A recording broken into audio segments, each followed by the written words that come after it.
Assalamualaikum warahmatullahi wabarakatuh. Selamat siang Bapak Ibu Guru SD yang saya banggakan. Terima kasih kepada Yasin dan Bapak Ibu semua telah memberikan kesempatan pada kami untuk menyampaikan diseminasi budaya positif untuk memenuhi tugas aksi nyata saya dalam program pendidikan guru penggerak angkatan 5. Pertama-tama, sebelum kita mulai materi hari ini, marilah kita berdoa semoga kegiatan pada hari ini diberikan kelancaran sampai akhir sesi nanti. Berdoa, silakan.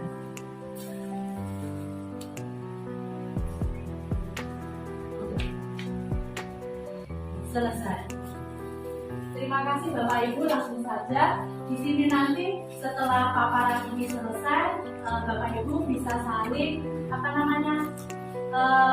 tanya jawab. Ya, apabila ada segala sesuatu yang ingin dikonfirmasi, nanti kita diskusi bersama-sama. Budaya positif.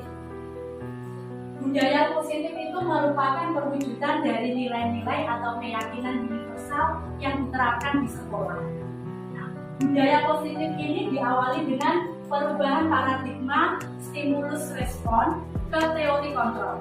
Kalau dulu kita mengenalnya stimulus respon, tetapi untuk perkembangan pendidikan sekarang ini stimulus respon ini akan dikembangkan atau dialihkan ke teori kontrol. Nah, budaya positif ini merupakan perwujudan dari nilai-nilai atau keyakinan universal. Nanti nilai-nilai yang seperti apa, keyakinan yang seperti apa akan dibahas pada slide berikutnya. Namun sebelum kita membahas tentang budaya positif, Bapak pendidikan kita yaitu Ki Hajar Dewantara mempunyai filosofi yang sangat luar biasa sekali bagi pendidikan kita. Menurut beliau, anak bukanlah kertas kosong yang bisa diisi oleh guru sesuai dengan kehendaknya. Mereka sudah membawa garis-garis samar sesuai kodratnya. Kalau kita dulu mengenal teori tabula rasa ya Bapak Ibu, jadi anak itu seperti kertas putih yang kita bisa coret apapun sesuai kehendak kita. Ternyata teori itu sesuai dengan perkembangan zaman sudah tidak berlaku lagi. Nah, sesuai dengan filosofi Ki Hajar Dewantara bahwa anak itu sejak lahir sudah membawa garis-garis samar, yaitu sebagai kodratnya anak. Jadi tugas pendidik itu menuntun kodrat anak, menebalkan laku anak. Jadi misalnya anak lahir itu sudah membawa misalnya minatnya apa, sudah bisa berjalan, belajar berjalan, itulah yang sebagai pendidik yang harus menebalkan itu. Kemudian menurut Ki Hajar Dewantara, pendidikan itu menuntun segala kodrat yang ada dalam diri anak. Ada dua kodrat, yaitu kodrat alam dan kodrat zaman, dengan tujuan agar anak-anak itu mencapai keselamatan dan kebahagiaan yang setinggi-tingginya. Kodrat alam di sini adalah lingkungan sekitar anak, lingkungan sekitar, kemudian sosiokultural juga. Jadi dalam pendidikan itu kita tidak terlepas dari budaya di sekitar. Pendidikan juga harus memperhatikan kodrat zaman. Artinya zaman dulu dan zaman sekarang tentunya mengalami perkembangan. Jadi tidak bisa anak itu kita ajarkan dengan teori-teori pada zaman dahulu. Kita harus mengikuti perkembangan zaman. Apalagi sekarang sudah abad 21, revolusi industri. Kalau kita mungkin gurunya kalah gitu Bapak Ibu dengan anak-anak sekarang yang sudah canggih megang HP. Kalau kita sebagai guru tidak update pengetahuan, mungkin akan ketinggalan dengan anak-anak kita. Jadi ini pendidikan ini menuntun segala kodrat anak, baik kodrat alam maupun kodrat zaman. Selain itu dalam filosofi Ki Hajar Dewantara ada sistem Among. Ya Bapak Ibu, kita mengenal sistem Among bahwa kita mendidik anak itu harus dengan perasaan ikhlas, tulus ikhlas. Jadi seperti memperlakukan anak didik kita itu seperti anak kita sendiri. Jadi dengan kasih sayang, dengan sistem Among. Kemudian sebelum kita ke materi budaya positif, untuk mewujudkan budaya positif itu, seorang guru harus mempunyai nilai dan peran. Apa saja nilai dan peran? Meskipun di sini saya menuliskan nilai guru penggerak, bukan berarti ini nilai untuk guru yang ikut PGP atau program guru penggerak. Diharapkan semua guru itu nanti akan menjadi penggerak bagi lingkungan sekitarnya, khususnya bagi anak didik. Jadi nilai guru penggerak yang pertama itu adalah berpihak pada murid. Berpihak pada murid di sini, seorang guru harus bisa menciptakan suasana belajar yang nyaman, aman. Intinya semuanya itu fokus pada murid. Kemudian seorang guru harus mempunyai sikap mandiri. Misalnya mandiri di sini mengikuti pelatihan tanpa disuruh, seperti itu. Melakukan kegiatan atas inisiatif sendiri, yang nanti pada tujuan akhirnya itu semuanya untuk keberpihakan pada murid. Kemudian seorang guru juga harus mempunyai nilai kolaboratif atau kerjasama. Ini yang sangat penting sekali. Jadi kolaborasi ini bisa dilakukan dengan peserta didik, dengan rekan sejawat, dengan atasan maupun dengan lingkungan sekitar. Kemudian inovatif, seorang guru juga harus inovatif, menciptakan ide-ide baru. Misalnya dalam pembelajaran, menciptakan media pembelajaran, tujuannya ya lagi berpihak pada murid. Kemudian seorang guru juga harus reflektif. Seorang guru dituntut untuk melakukan refleksi atas semua kegiatan yang dilakukannya. Misalnya di dalam kelas setelah pembelajaran, refleksi ini bisa dilakukan dengan peserta didik. Biasanya kalau di RPP itu ada kegiatan refleksi ya Bapak Ibu, menanyakan kepada peserta didik bagaimana perasaannya hari ini anak-anak. Selain itu, guru juga harus merefleksikan diri. Hari ini saya sudah memberikan apa, yang belum saya berikan apa. Itu bentuk salah satu contoh bentuk refleksi dari seorang. Ini nilai guru penggerak. Seorang guru selain mempunyai nilai, seorang guru juga punya peran. Di antaranya ini peran guru yaitu menjadi pemimpin pembelajaran. Jelas ini sudah kita laksanakan setiap hari ya Bapak Ibu. Di dalam kelas kita menjadi pemimpin pembelajaran bagi anak-anak kita. Kemudian mewujudkan komunitas praktisi. Mewujudkan komunitas praktisi ini seperti yang kita lakukan sekarang ini Bapak Ibu, diskusi dengan teman sejawat atau kegiatan di KKG atau di organisasi profesi. Ini mewujudkan komunitas praktisi. Jadi selain berhubungan dengan anak-anak, seorang guru itu juga harus menjalin hubungan baik dengan lingkungan sekitarnya untuk mendukung kompetensinya, meningkatkan pengetahuannya sebagai seorang guru. Kemudian ini ada juga mendorong kolaborasi tadi, kolaborasi atau kerjasama tidak hanya dengan peserta didik, tetapi juga dengan rekan sejawat, atasan, dan juga lingkungan sekitar.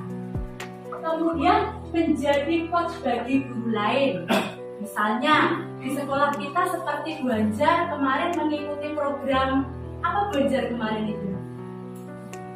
Yang Digamba, program Digamba. Kemudian Bu Anjar meneteskan ilmu yang diperolehnya kepada teman-temannya, ini bisa disebut sebagai menjadi coach bagi guru yang lain. Atau bisa juga Pak Samsul biasanya sebagai guru agama setiap kegiatan pondok Ramadan atau peringatan hari besar itu Pak Samsul menjadi narasumber bagi anak-anak dan juga bapak ibu guru yang lainnya. Kemudian peran yang kelima yaitu mewujudkan kepemimpinan murid. Di sini peran guru dalam mewujudkan kepemimpinan murid itu melatih anak untuk menjadi seorang pemimpin. Tentunya harus dengan tuntunan dari bapak ibu guru. Sebagaimana filosofi diajar Dewantara tadi, pendidikan itu berpihak pada murid. Salah satu tujuannya yaitu mewujudkan kepemimpinan murid. Kemudian untuk mewujudkan budaya positif, seorang guru juga harus mempunyai visi. Biasanya kita melihatnya visi sekolah ya Bapak Ibu, tetapi seorang guru juga harus mempunyai visi. Visi itu merupakan impian atau cita-cita yang ingin dicapai. Saya ingin murid saya nanti seperti ini. Seorang guru diharapkan mempunyai visi ini. Saya ingin murid saya menjadi murid yang berakhlak mulia, misalnya. Visi dari seorang guru ini bisa dijabarkan dalam prakarsa perubahan yang akan terwujud melalui kolaborasi dan budaya positif di sekolah. Prakarsa perubahan ini maksudnya dari visi kan secara umum ya Bapak Ibu. Misalnya visi kita sebagai seorang guru mewujudkan generasi penerus yang berprofil pelajar Pancasila. Misalnya seperti itu. Nah, dijabarkan dalam prakarsa perubahan. Profil pelajar Pancasila itu kan banyak. Ada 5 dimensi misalnya. Beriman, bertakwa kepada Tuhan Yang Maha Esa dan berakhlak mulia, berkebinekaan global, gotong royong, mandiri, kreatif, dan bernalar kritis. Kita tadi sudah membuat visi misalnya mewujudkan generasi berprofil pelajar Pancasila. Profil pelajar Pancasila ini kan luas sekali. Dalam prakarsa perubahan kita ambil misalnya satu sub-elemen dari dimensi ini. Bisa dikatakan misalnya kita pilih mandiri. Dari visi tadi kita jabarkan ke prakarsa. Mewujudkan atau mewujudkan sikap mandiri siswa melalui kegiatan upacara bendera atau melalui kegiatan pembiasaan positif di sekolah. Itu prakarsa perubahannya. Jadi dari visi yang umum tadi kita jabarkan dalam namanya prakarsa perubahan. Tahapan. Kalau di sekolah itu biasanya misi sekolah gitu, gambaran dari visi.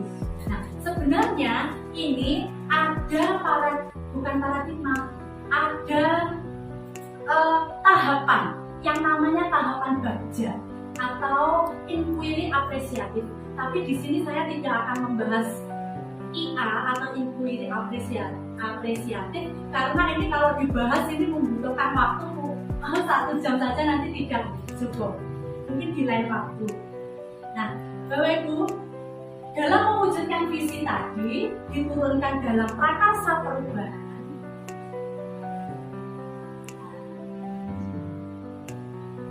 Tadi ada nilai-nilai kebajikan universal. Apa itu nilai-nilai kebajikan? Yaitu sifat-sifat positif manusia yang merupakan tujuan mulia yang ingin dicapai setiap individu. Beberapa institusi pendidikan telah memiliki nilai-nilai kebajikan yang diyakini dan disepakati bersama. Misalnya di sekolah kita ini ada peraturan.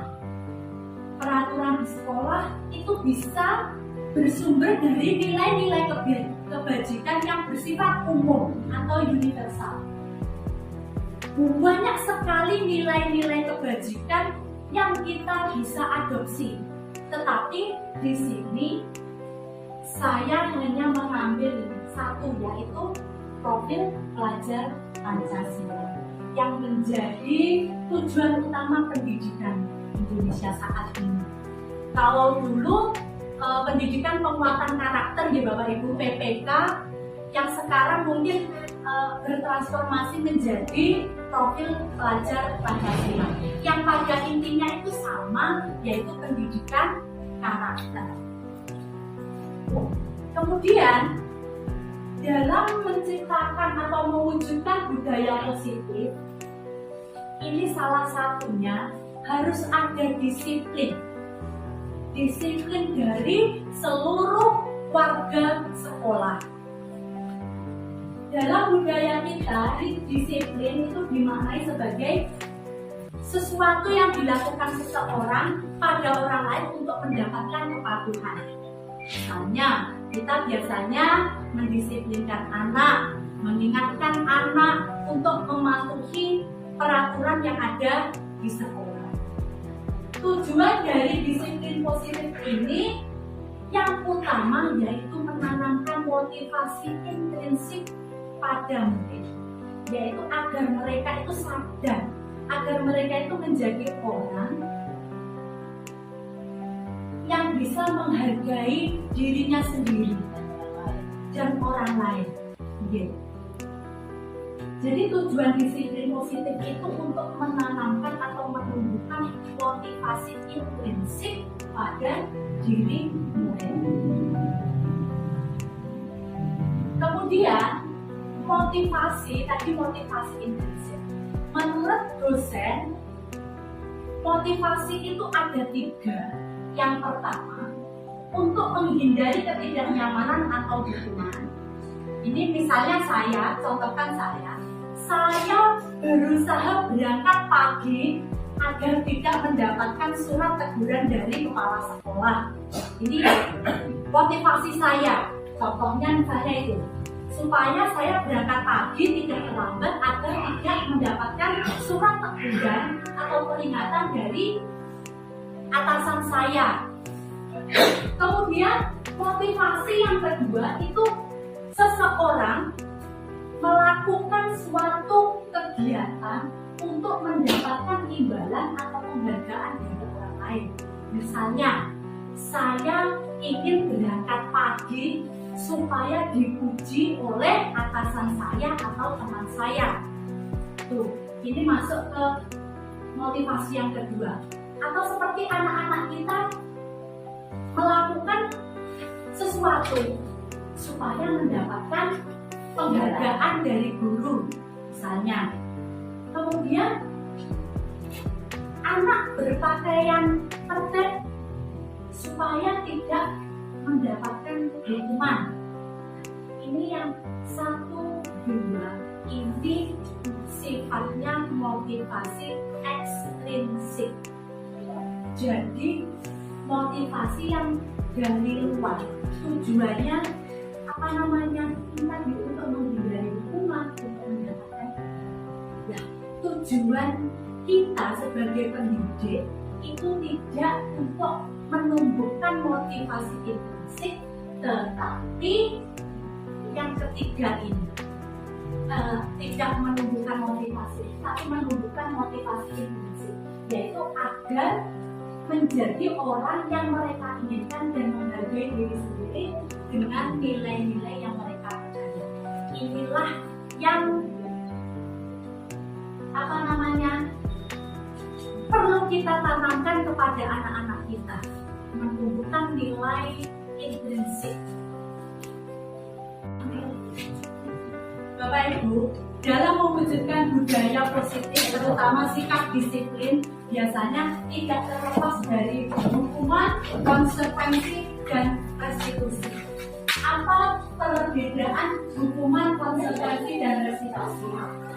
Kalau hukuman itu merupakan tindakan terhadap suatu pelanggaran, sifatnya tidak terencana atau tiba-tiba. Biasanya anak melakukan kesalahan, seorang guru memberi hukuman, seperti itu.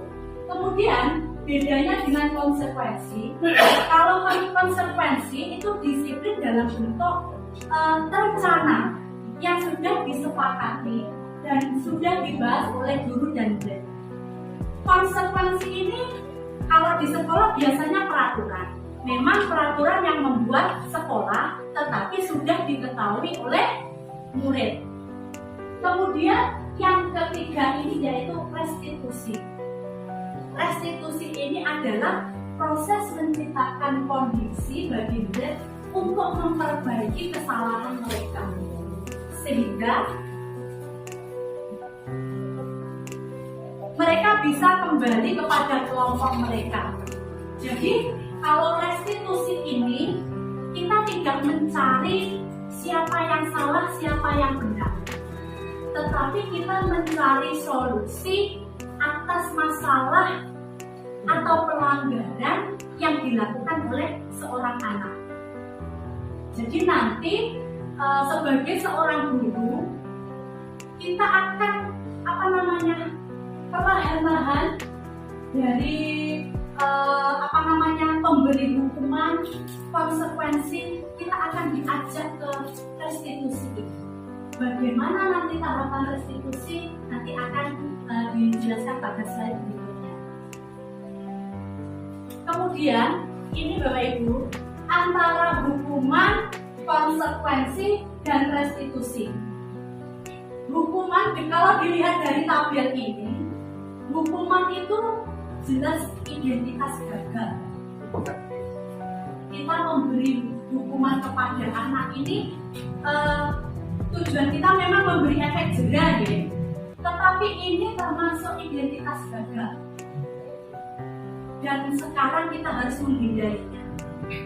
Bahkan konsekuensi dan restitusi itu masih bisa dikatakan disiplin dan identitasnya sukses.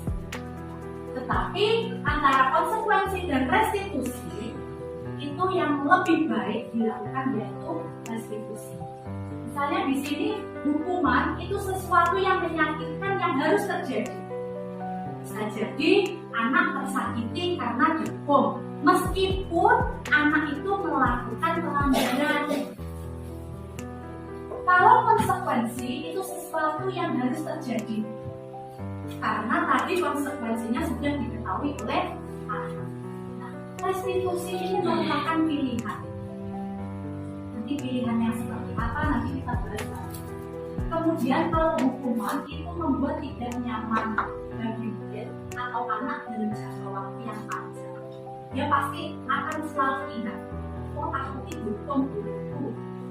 Bahkan saya pun sampai sekarang masih ingat pada waktu SD dihukum guru atau diperlakukan tidak adil oleh guru saya, itu saya ingat.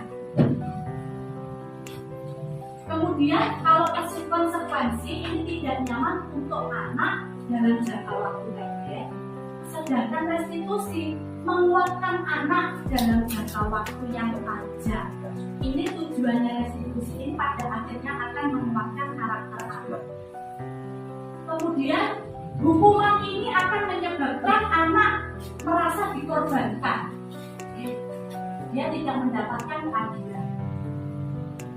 Kemudian korban bisa diabaikan untuk masing-masing. Kalau restitusi, korban mendapatkan ganti di sini. Kalau restitusi itu tadi saya sampaikan tidak mencari siapa yang salah, siapa yang benar, tidak ada. Solusinya nanti menang-menang. Kalau hukuman ini ada yang menang, ada yang kalah. Tetapi kalau restitusi ini menang-menang solusinya. Jadi kita mencari solusi atas masalah atau kasus yang dihadapi oleh hukuman.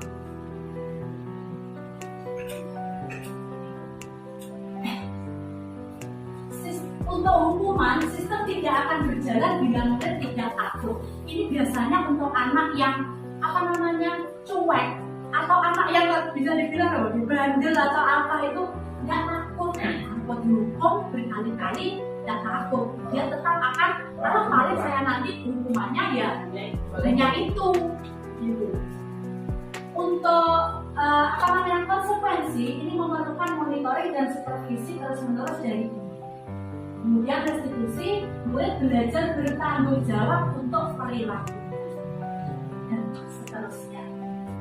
Nah, ini terkait dengan fokus pemecahan masalah. Kalau hukuman ini berlaku hanya pada sebuah institusi, tidak berlanjut dalam kehidupan nyata. Kita memberikan sanksi, hari ini selesai, ya sudah selesai. Mungkin anak berpikirnya begini, oh saya tadi melakukan kesalahan, saya sudah dihukum, selesai. Bukan tidak mungkin besok akan mengulanginya lagi. Hukumannya ya udah hari ini selesai. Kalau konsekuensi membantu penerapan mengikuti peraturan yang ada dalam masyarakat. Kalau restitusi fokus pada penyelesaian masalah dalam jangka waktu yang panjang. Dalam proses restitusi ini anak akan diajak, ditanya keyakinan apa yang sudah dia miliki, nilai-nilai kebajikan apa saja yang sudah anak percaya.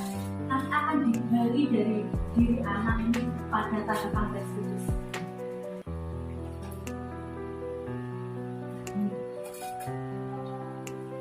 Kalau hukuman, ini kata-kata ini biasanya, awas kalau dilakukan lagi ya, nanti awas kamu.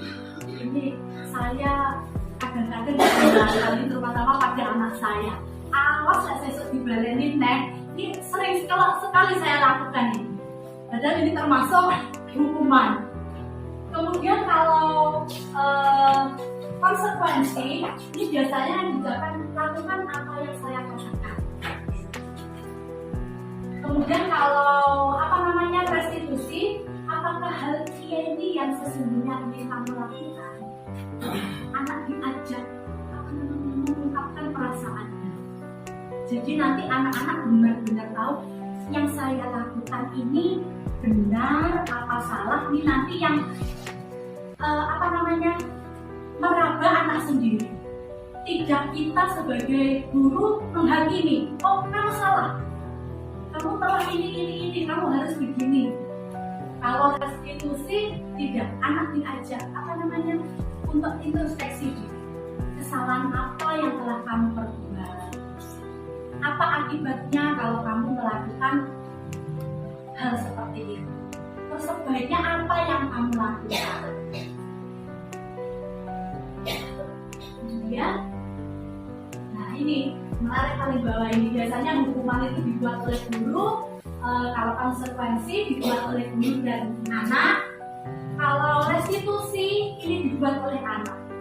Misalnya melakukan kesalahan, sebaiknya apa yang kamu lakukan atas kesalahanmu itu untuk memperbaiki kesalahan. Tentunya seorang pendidik atau guru tetap harus menuntun anak tadi.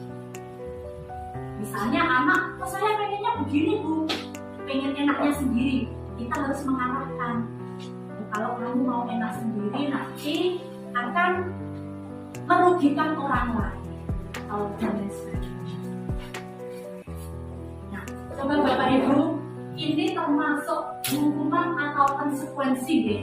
Yang pertama, mencatat 100 kali di dalam buku kalimat saya tidak akan terlambat lagi karena terlambat ke sekolah. Ini termasuk hukuman atau konsekuensi. hukuman? Mungkin ya, atau barangkali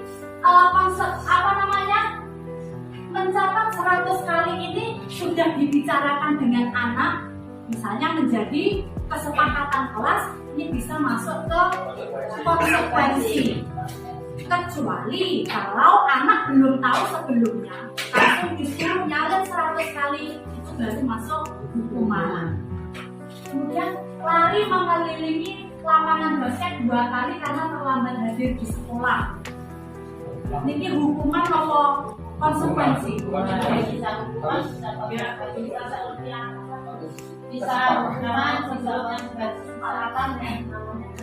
Apakah seimbang antara terlambat hadir dengan lari mengelilingi lapangan? Berarti kira-kira hukuman. Hukuman ya. Membersihkan coretan yang dibuatnya di meja tulis. Konsekuensi ya. Karena ini meja awalnya bersih, menjadi kotor, kamu harus bertanggung jawab atas apa yang kamu lakukan. Konsekuensinya kamu harus membersihkan meja. Kemudian murid diminta untuk push up 15 kali karena tidak menggunakan masker ke sekolah. Apakah push up 15 kali sudah diumumkan juga? Bisa jadi. Seimbang nggak dengan apa yang kesalahan anak? Push up 15 kali karena dia tidak membawa masker ke sekolah. Itu nanti baru sudah dibicarakan sama, kalau hukumannya itu tidak seimbang, namanya tetap hukumannya. Karena kita harus mempertimbangkan dampaknya seimbang nggak? Misalnya anak ada fokus pada anak, fokus pada anak, berjemur di lapangan basket pukul 12 siang karena mengobrol dengan teman. Jelas hukuman jelas hukuman. Kira-kira apakah ada ini yang membuat kesepakatan seperti ini? Ada. Iya, Leoben mungkin iya. Seperti ini. Jadi, ya, hukuman boleh fisik selama itu misalnya dalam pelajaran olahraga. Misal, anak datang terlambat saat jam olahraga. Barangkali Bapak Ibu guru olahraga bisa memberikan hukuman dengan lari keliling lapangan 1 kali. Jangan 15 kali, nanti semaput. Itu hukum fisik, misalnya lari atau push up, selama masih wajar, itu bisa dilakukan pada saat jam olahraga. Kalau hukuman fisik, misal anak tidak mengerjakan PR, suruh lari kan tidak seimbang. Akibatnya nanti anak selain capek, dia ketinggalan pelajaran dari itu, haknya dia untuk mendapatkan pelajaran dari itu pasti akan hilang.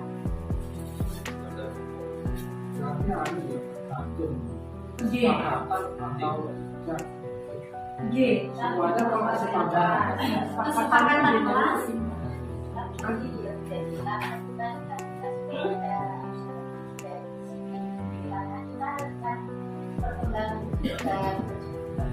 Dan kita tidak boleh memberikan hukuman ya, kalau hukuman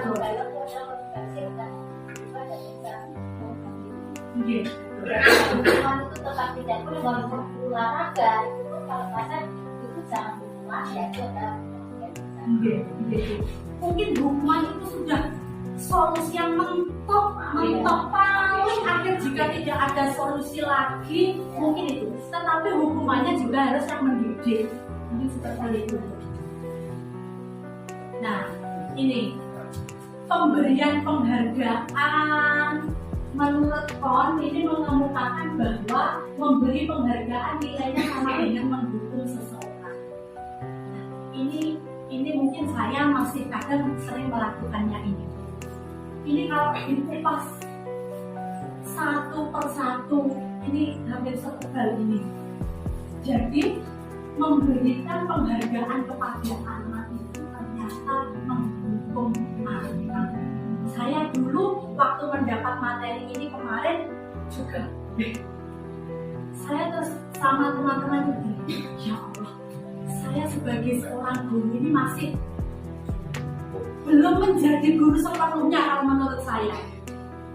Setelah membaca ini materi yang baru saya dapatkan ini, ternyata penghargaan ini pengaruh jangka pendek dan jangka panjangnya itu ada. Jangka pendeknya itu anak itu akan tadi motivasinya anak melakukan sesuatu itu untuk mendapatkan penghargaan dalam jangka pendek. Jadi dia akan selalu mengharapkan itu. Misal imbalan, apakah kita tidak boleh memberi penghargaan? Boleh, tetapi tetap disesuaikan. Dan bahkan kalau kita mempelajari semakin kesini, kalau bisa penghargaan itu kemudian penghargaan tidak efektif.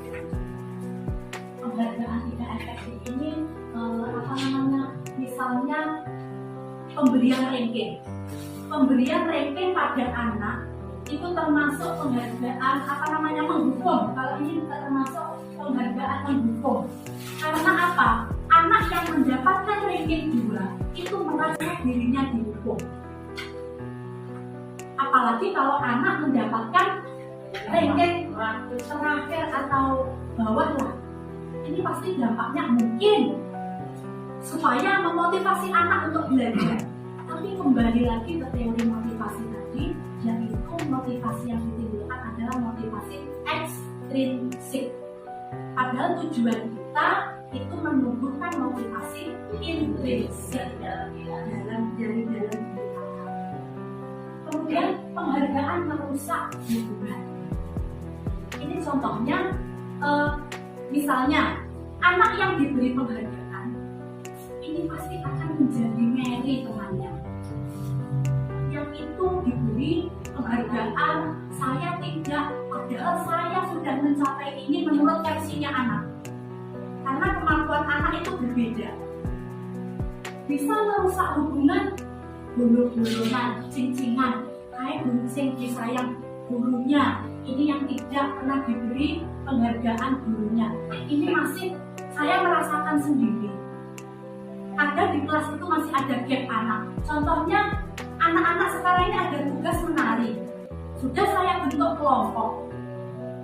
Ada yang Tuma ini mengatur sendiri kelompoknya. Dia tidak mau dengan ini, katanya si A ini. Iya. Kemudian penghargaan mengurangi ketepatan. Penghargaan juga menurunkan kualitas. Dia akan melakukan sesuatu untuk mengharapkan penghargaan. Jika tidak ada penghargaan, tidak melakukan penghargaan. Dan juga penghargaan memasukkan kreativitas. Banyak sekali. Penjelasannya ini luar biasa. Kemudian tadi kembali ke restitusi, Bapak Ibu. Dalam menyelesaikan masalah anak, ini ada dikenalkan oleh dosen ini segitiga restitusi. Restitusi ini merupakan sebuah cara untuk menanamkan disiplin positif pada anak. Restitusi ini proses kolaboratif yang mengajarkan murid untuk mencari solusi atas masalah dan membantu murid berpikir tentang orang seperti apa yang mereka inginkan dan bagaimana mereka harus memperlakukan orang lain. Ini ciri-ciri restitusi.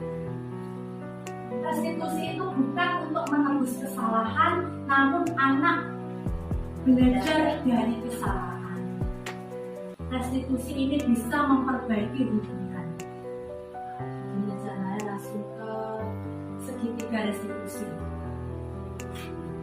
Dalam menyelesaikan masalah anak, misal anak merusak fasilitas kelas, macam ini mas bola, atau biasanya anak-anak mainan tarik pintu seperti terjadi di kelas saya, sampai lesnya pintu itu lepas. Kalau kita mau menyelesaikan masalah anak itu bisa menggunakan segitiga restitusi. Yang pertama yaitu menstabilkan identitas. Jadi anak tidak langsung seperti kita memberi hukuman, bla bla bla dan sebagainya. Kamu telah merusak ini dan sebagainya. Tapi anak diajak bicara, menstabilkan identitas. Mengapa? Apakah yang kamu lakukan itu benar? Mengapa kamu melakukannya? Dalam menstabilkan identitas ini, sebagai seorang guru mungkin kita bisa, ya semua orang pasti pernah melakukan kesalahan. Tapi bagaimana cara kita memperbaiki kesalahan itu? Ini dalam tahap menstabilkan identitas.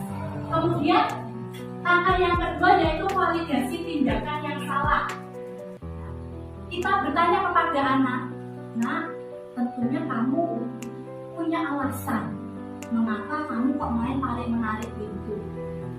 Pasti kamu senang ya apa melakukan tarik-menarik pintu, budiran kali konsoli. Yang pasti anak itu melakukan sesuatu untuk memenuhi kebutuhan hidupnya. Misalnya kesenangan, untuk kepuasan dan lain-lain sebagainya. Nanti ada kebutuhan hidup. Kemudian setelah kita memvalidasi tindakan yang salah, kita menanyakan keyakinan kelas. Keyakinan kelas apa yang telah kita uji? Mungkin Bapak Ibu begini, kok keyakinan kelas? Mengapa kok tidak peraturan kelas?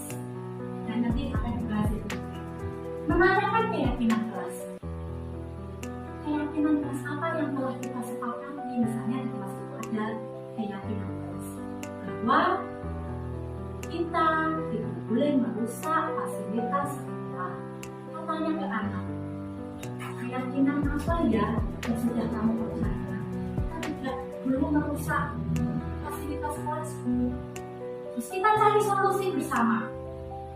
Bagaimana ya solusinya? Ini biar dari anak sendiri. Ditanya menyelesaikan masalahnya, ini misalnya tadi melepaskan miskin itu. Ini bagaimana? Kita tanya anak solusinya bagaimana? Misalnya, dilem saja Bu. Barangkali dilem atau dipaku, kamu bisa. Terus siapa yang membelikan lem? Kan kita tidak secara langsung, kamu harus pasang ini, beli lem ini. Kita bertanya supaya anak benar-benar mencari solusi atas masalah yang dibutuhkan. Ciri-ciri restitusi.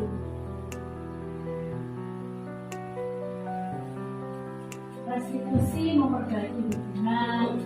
Jadi jika anak misalnya dengan temannya, bertengkar dengan temannya, kita tidak mencari siapa yang salah, siapa yang benar. Jadi dua anak ini ya harus didudukkan bersama, ditanya alasannya. Saya di kantin, anak lempar-lemparan jajan, sampai mengenali temannya yang lain. Otomatis ini kan sudah tindakan yang salah, merugikan orang lain juga. Jadi kita harus tanya, mengapa kamu kok main lempar-lemparan? Barangkali anak menjawab karena senang, dolanan lempar-lemparan. Tapi yang kamu lakukan itu merugikan orang lain. Terus apa yang harus kamu lakukan? Misalnya anak mau berbuat baik, tidak akan mengulangi kesalahannya lagi, tidak akan main lempar-lemparan lagi. Itu timbul atas inisiatif anak, inisiatifnya sendiri. Nah, ini dengan cara restitusi. Baik Bu, sebenarnya anak-anak melakukan sesuatu itu untuk memenuhi kebutuhan hidupnya. Ada 5 kebutuhan dasar manusia. Yang pertama, kebutuhan bertahan hidup. Kebutuhan bertahan hidup ini kebutuhan fisiologi nih. Kalau anak misalnya di kelas suka merebut makanan temannya, barangkali dia di rumah tidak sarapan, dia lapar, jadi dia mempertahankan hidupnya supaya tidak lapar itu misalnya minta jajan temannya, apalagi minta jajannya dia tidak izin dulu langsung merebut. Itulah yang menjadi masalah sebenarnya pada diri anak untuk kebutuhan bertahan hidup. Kemudian kebutuhan dasar yang berikutnya yaitu untuk mendapatkan kasih sayang dan rasa diterima. Kebutuhan untuk diterima. Jadi kadang-kadang anak di kelas itu manja barangkali di rumah orang tuanya sibuk. Jadi dia pengen di sekolah itu mendapat perhatian, ingin disayang, ingin punya rasa diterima. Tapi biasanya anak untuk mendapatkan kasih sayang ini biasanya, kalau menurut teori yang saya baca, itu anak di rumah itu juga bahkan ada yang mendapatkan kasih sayang dari orang tuanya. Jadi di sekolah dia pengen punya banyak teman, karena di rumah dia juga akrab dengan orang tuanya. Jadi dia juga di sekolah pengen disayang temannya. Dia mencari teman sebanyak-banyaknya. Kemudian penguasaan atau kebutuhan pengakuan atas kemampuan. Ini biasanya ada beberapa anak yang ingin jadi pemimpin. Ada saya dia ingin mendapatkan pengakuan ini atas kemampuan. Saya bisa ini, saya maju Bu. Saya mimpin doa Bu, saya mimpin baris. Kemudian ada kebutuhan kebebasan. Dia anak mungkin merasa ditekan, dia pengen bebas, pengen melakukan sesuatu yang menurutnya benar, tidak mau ditekan. Kemudian ini untuk mendapatkan kesenangan, seperti tadi main lempar-lemparan roti, ini dia merasa senang. Nah, sebetulnya semua yang dilakukan anak itu untuk memenuhi kebutuhannya. Ada 5 kebutuhan dasar yang ingin dipenuhi. Tadi kita berbicara tentang keyakinan kelas. Keyakinan kelas, apa itu keyakinan? Yaitu nilai-nilai kebajikan universal yang disepakati secara tersirat dan tersurat, lepas dari latar belakang suku, negara, bahasa maupun agama. Keyakinan kelas ini sebagai payung kita, sebagai payung seorang guru dalam menegakkan disiplin positif. Keyakinan kelas ini yang membuat siapa? Keyakinan kelas ini yang membuat guru dan murid. Bagaimana caranya? Kita ajak anak untuk mengeluarkan pendapatnya. Bagaimana kita harus bersikap, nilai-nilai apa yang harus kita yakini di kelas. Ini berdasarkan ide dari anak semua kita tampung, baru kita diskusikan bersama dengan anak-anak, maka akan menjadi sebuah keyakinan kelas.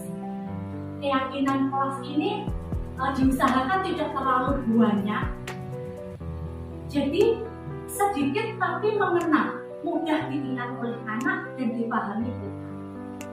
Mengapa kok keyakinan kelas bukan peraturan? Kalau peraturan itu kan sifatnya biasanya tertulis ya Pak Guru, oh itu peraturan. Tetapi kalau keyakinan itu timbul dari kesadaran. Kalau kita sudah berbicara tentang keyakinan, pasti timbulnya dari hati kita, dari dalam diri. Ini hanya sekedar contoh keyakinan kelas. Misalnya, kami guru dan murid yang saling menghormati dan menyayangi. Kami guru dan murid yang saling peduli lingkungan sekitar. Kami guru dan murid yang semangat belajar. Jadi aturan atau keyakinan kelas ini tidak hanya untuk murid, tetapi untuk guru juga. Kalau ini sifatnya keyakinan kelas. Tetapi kalau keyakinan sekolah, nanti juga harus mengatur seluruh warga sekolah. Kami guru dan murid yang disiplin. Kalau disiplin ini kita kupas kan banyak sekali ya, disiplin waktu, disiplin berpakaian, disiplin belajar, banyak sekali. Kemudian kami guru dan murid yang semangat kolaborasi. Ini hanya contoh. Kemarin saya mencoba membuat ini untuk pelatihan tugas. Dan insya Allah nanti setelah ini kan rencana mau saya cetak di kelas itu setelah pembiasaan pagi itu biasanya di kelas itu hormat kepada bendera, kemudian dia menyanyi dulu, baru salam Pancasila, kemudian tepuk pelajar Pancasila, mutus juga, kemudian yang terakhir membacakan keyakinan kelas. Sebenarnya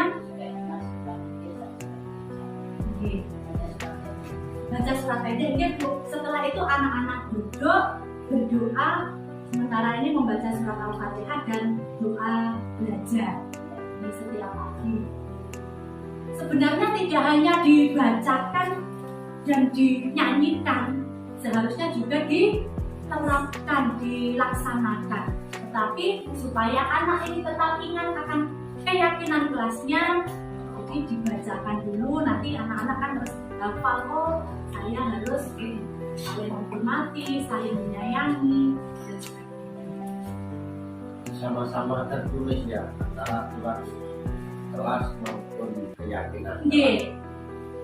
Bisa Pak. Ini keyakinan ini bisa tersirat maupun tersurat, tertulis maupun tidak tertulis. Jadi semua meyakini itu. Jadi nanti mungkin supaya lebih anak-anak tetap ingat, nanti Pak barangkali bisa dibuatkan tulisan yang seperti ini. Jadi keyakinan kelas itu tidak perlu yang banyak seperti peraturan sampai 10 atau 20 gitu. Barangkali bisa disederhanakan, disederhanakan. Ini tadi dari semuanya tadi untuk menciptakan budaya positif di sekolah itu seorang guru itu punya peran yang namanya posisi kontrol. Ada 5 posisi kontrol, yaitu sebagai penghukum, pembuat merasa bersalah, sebagai teman, pemantau, dan sebagai manajer. Nah, diharapkan seorang pendidik itu berada pada posisi manajer. Diharapkan pendidik itu berada pada posisi manajer.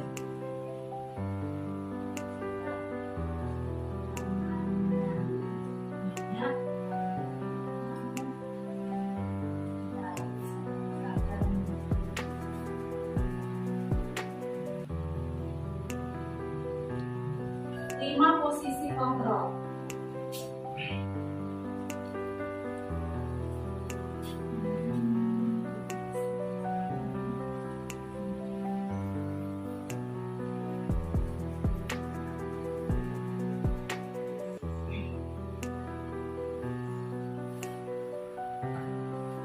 Tadi malah yang saya masukkan ke PPT terlalu kecil tulisannya.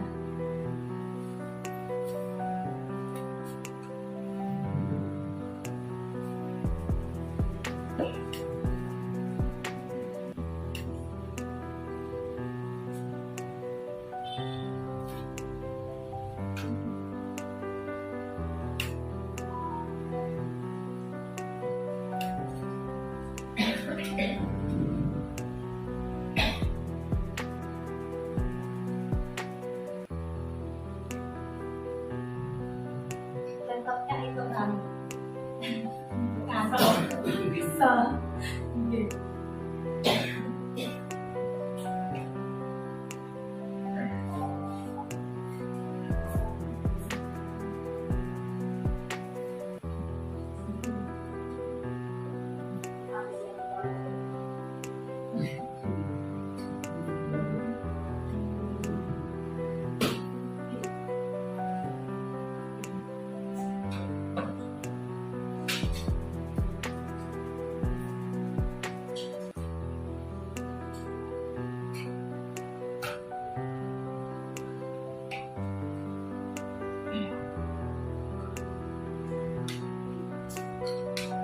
menerima posisi kontrol, yaitu pendukung, pembuat merasa bersalah, teman, pemantau, dan manajer. Di sini sebagai posisi pendukung dan pembuat merasa bersalah ini adalah perilaku kontrol yang negatif.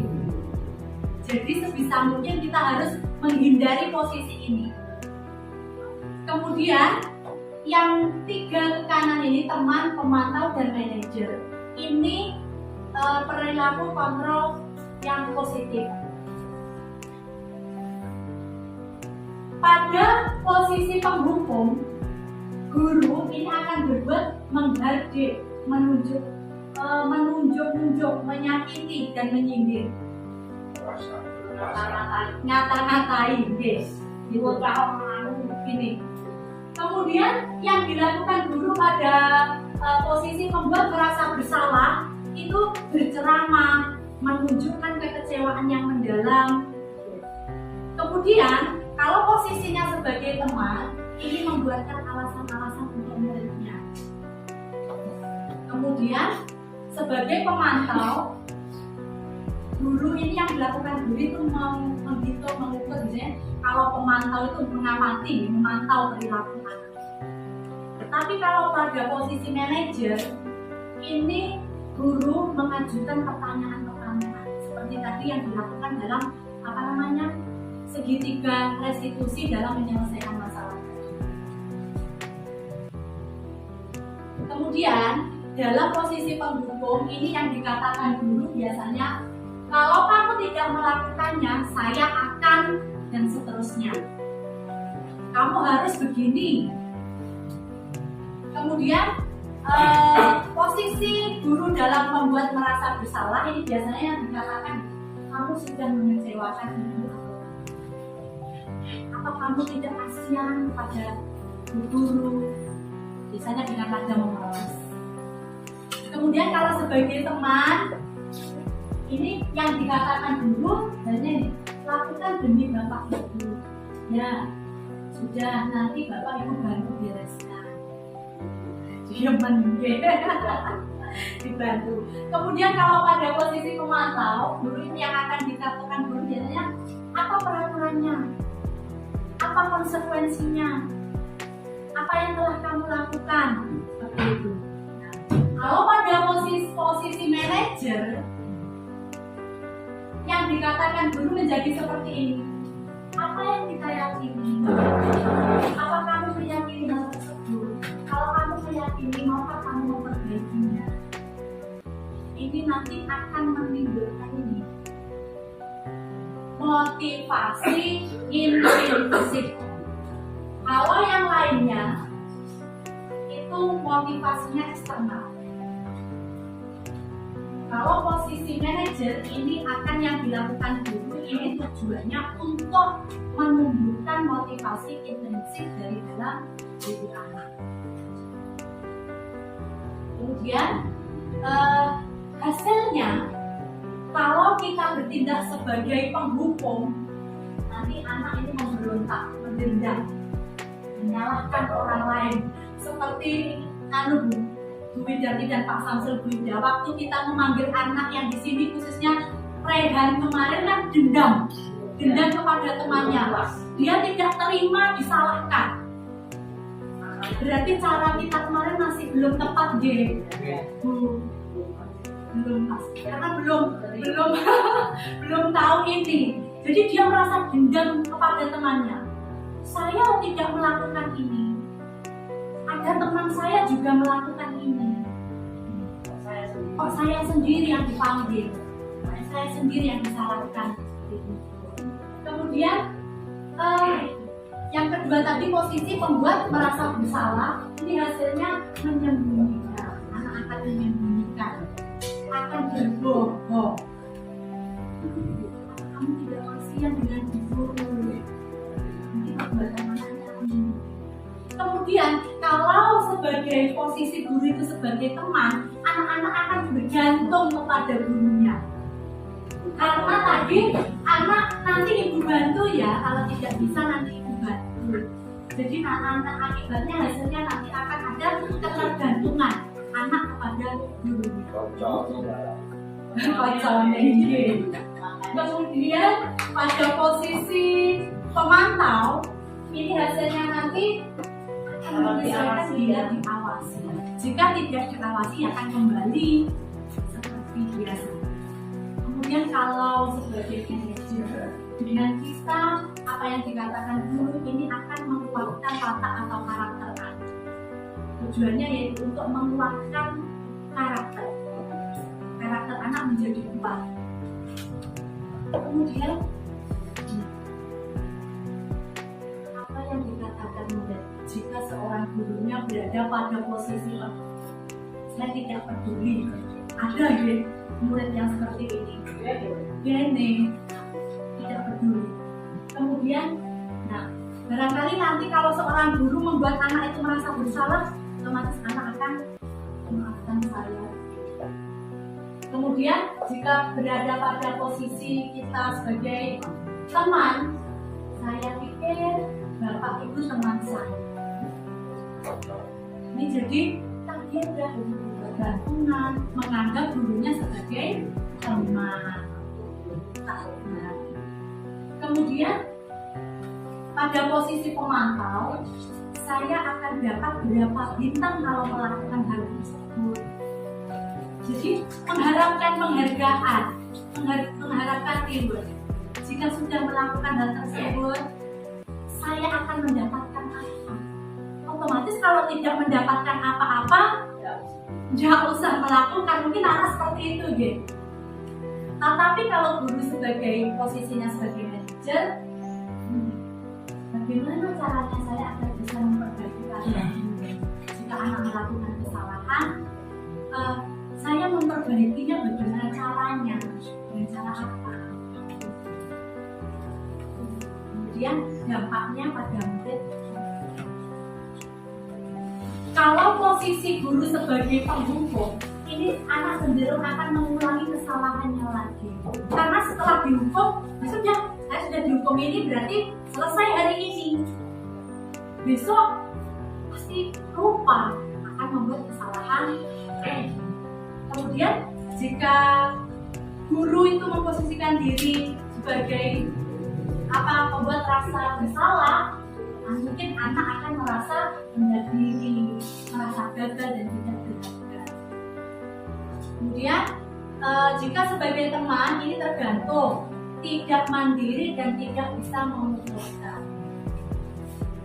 Kemudian jika posisi guru sebagai pemantau, ini dampaknya bagi murid menitik beratkan pada dampak diri sendiri, mendapatkan hadiah atau mendapatkan hukuman. Tapi jika pada posisi manajer, anak akan mengevaluasi dirinya, bagaimana menjadi diri yang lebih baik. Jika dikaitkan dengan kualitas dunia berkualitas, pada posisi penghukum, murid meletakkan guru di luar dunia. Di luar dunia ini maksudnya di luar dunia berkualitas. Guru sering menghukum. Kemudian jika guru ini berada pada posisi sebagai pembuat rasa bersalah, murid meletakkan guru di dalam dunia. Jika pada posisi teman, murid meletakkan guru sebagai orang penting dalam dunia berkualitas. Kemudian jika dalam posisi ini tadi pemantau, murid meletakkan guru peraturan di dunia. Sedangkan jika guru itu pada posisi manajer, murid akan meletakkan dirinya sebagai individu yang positif dalam dunia yang berkualitas. Itu tadi Bapak Ibu tentang budaya positif, keyakinan kelas, dan disiplin positif, posisi kontrol, segitiga restitusi dalam mewujudkan budaya positif. Tentunya budaya positif ini tidak akan terlaksana tanpa kolaborasi. Jadi semua warga sekolah ini harus berkolaborasi, saling bekerja sama untuk mewujudkan visi. Demikian yang dapat saya sampaikan. Barangkali ada pertanyaan, monggo Pak Putro. 1 atau 2 pertanyaan ya Bapak Ibu. Terima kasih Bu Dewi. Mohon izin Bu Karyasi beserta Bapak Ibu yang lain. Menarik sekali untuk kita saksikan bersama materi yang disampaikan oleh Dewi terkait dengan materi-materi pada calon guru. Ada sub materi yang sangat menarik untuk saya bertanya, kaitannya dengan topik atau materi submateri hukuman, konsekuensi sama restitusi. Kalau boleh saya tambahkan reward. Dalam proses pembelajaran kita bisa saksikan bersama, kita bisa rasakan bersama bahwa situasi keadaan kondisi di dalam kelas maupun di luar kelas dalam lingkup sekolah itu kan berubah-ubah setiap harinya, berubah-ubah tiap zamannya sesuai perkembangan zaman yang ada. Pertanyaan saya terkait yang saya sampaikan di materi yang saya sebutkan tadi, apakah dari hukuman, konsekuensi, dan restitusi itu manakah yang paling mujarab atau paling bagus untuk kita implementasikan kepada anak-anak agar situasi kondisi belajar tetap optimal? Kalaupun memang di reward tadi saya lihat banyak sekali kekurangannya, apakah memang tidak bisa itu masuk dalam bahan untuk menjaga kualitas situasi yang terjadi pada dunia pendidikan, atau hanya salah satu dari hukuman atau konsekuensi atau mungkin restitusi yang ada di materi ini? Itu saja. Terima kasih. Wassalamualaikum warahmatullahi wabarakatuh. Terima kasih Pak Putro. Pemberian reward ya. Pemberian reward itu bagaimana dan di antara ketiga, hukuman, konsekuensi, restitusi, mana yang paling efektif kita terapkan? Tadi sudah kami sampaikan ya Bapak Ibu. Kira-kira di antara 3 itu mana Bapak Ibu yang paling efektif dilaksanakan? Restitusi. Karena apa? Pemberian hukuman dan konsekuensi ini nanti akan menimbulkan motivasi ekstrinsik. Iya. Kalau hukuman dan konsekuensi itu akan menimbulkan motivasi ekstrinsik dari luar, seperti pemberian reward. Jadi anak melakukan sesuatu untuk mendapatkan sesuatu, penghargaan atau reward. Anak melakukan sesuatu agar tidak mendapatkan hukuman. Ini termasuk motivasi ekstrinsik. Tapi kalau restitusi, ini guru berusaha untuk menumbuhkan motivasi intrinsik dari dalam diri anak atas kesadaran. Mungkin itu yang paling mujarab ya, kata Pak Putro, efektif dan paling mujarab. Gitu, barangkali menambahkan. Memang kalau dilihat dari penjelasan Bunda tadi, memang yang paling mujarab dan sebenarnya itu adalah memang restitusi. Tetapi sampai saat ini itu masih sulit dilaksanakan karena untuk menimbulkan kesadaran bersumber atau dari anak didik sendiri.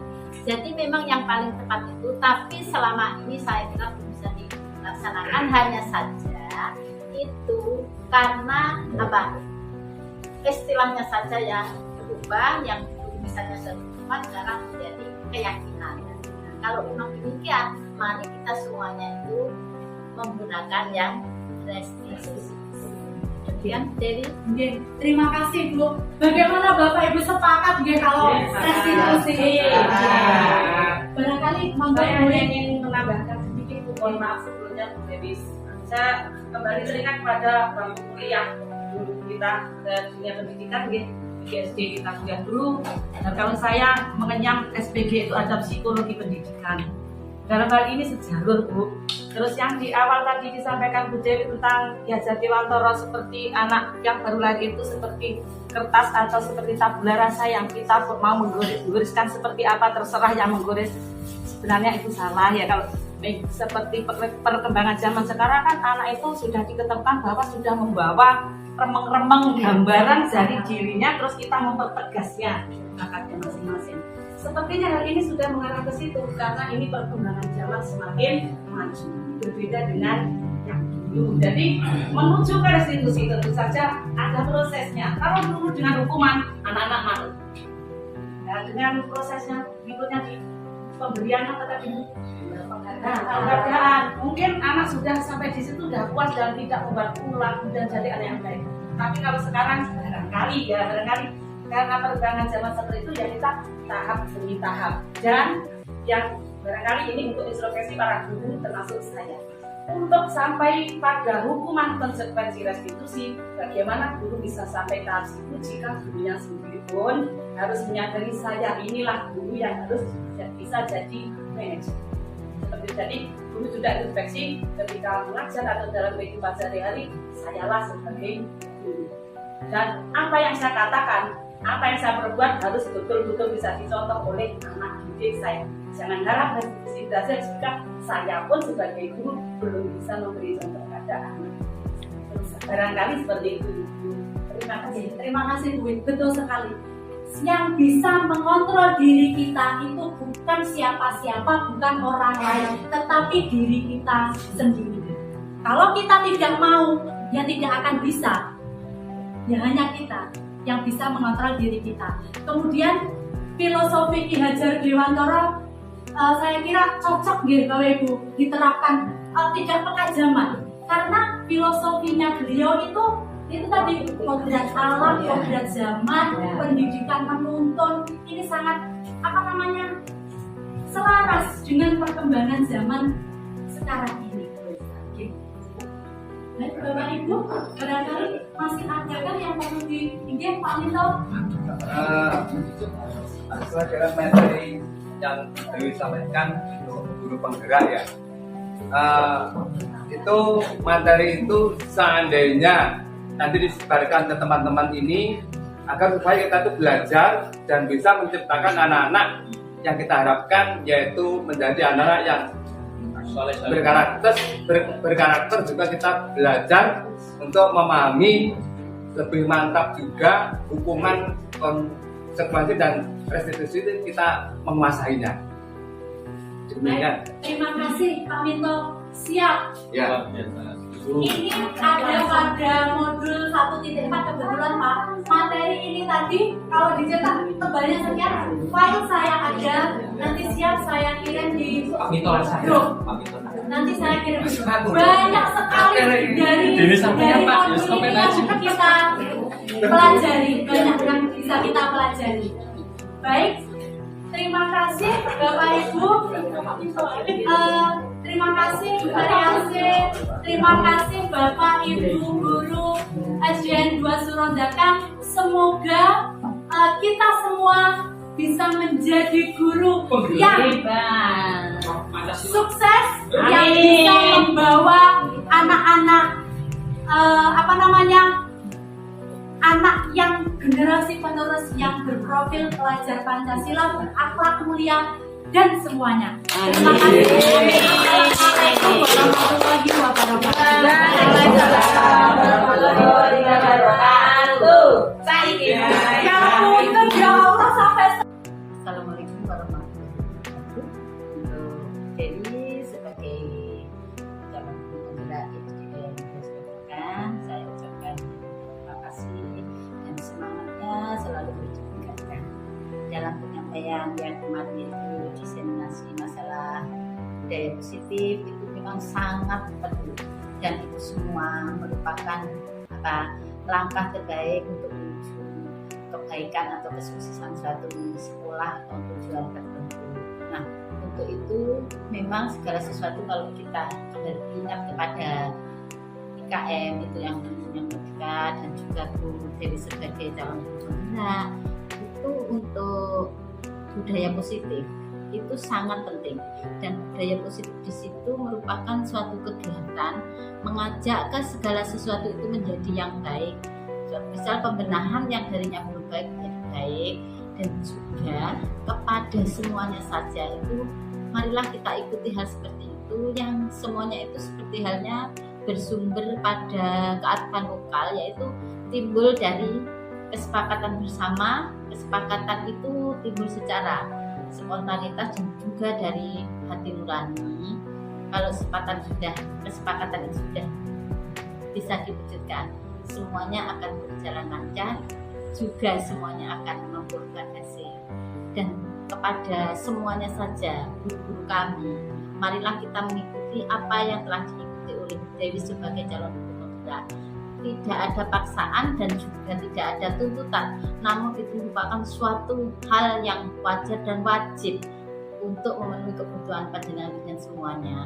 Dan untuk itu semua, kepada teman-teman yang belum bisa mengikuti calon gubernur tahap yang kemarin, sekarang sudah ada lagi, marilah semuanya berambisi, atau bukan ambisi tetapi bertujuan positif agar semuanya itu bisa lancar dan semua nanti bisa bekerja sama dengan teman sejawat ataupun dengan anak didik, dengan lingkungan, dengan masyarakat, itu nanti menjadi baik.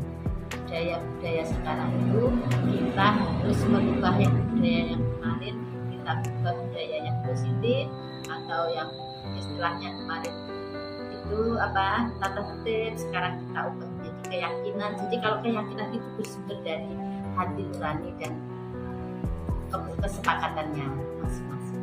Kira-kira itu pesan saya sangat luar biasa. Bu Dewi selalu semangat dan terus kegiatannya terus ditingkatkan ya Bu Dewi ya. Kiranya itu. Wassalamualaikum warahmatullahi wabarakatuh. Assalamualaikum warahmatullahi wabarakatuh.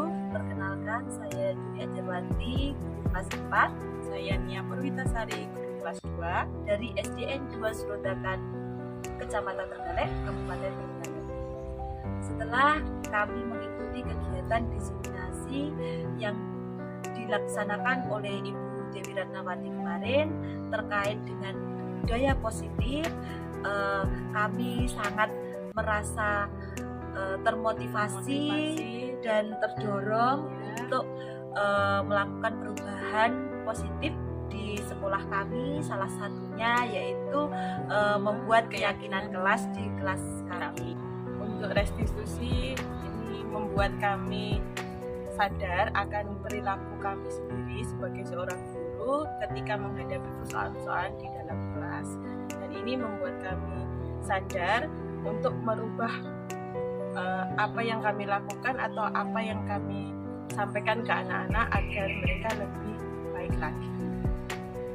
Selain itu, dengan adanya diseminasi kemarin budaya positif yang disampaikan oleh Bu Dewi,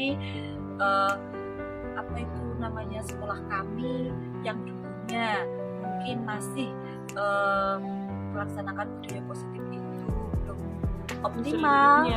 Dengan adanya diseminasi ini kita semakin tergerak untuk melakukan budaya positif di sekolah kami. Demikian yang bisa saya sampaikan. Terima kasih. Assalamualaikum warahmatullahi wabarakatuh.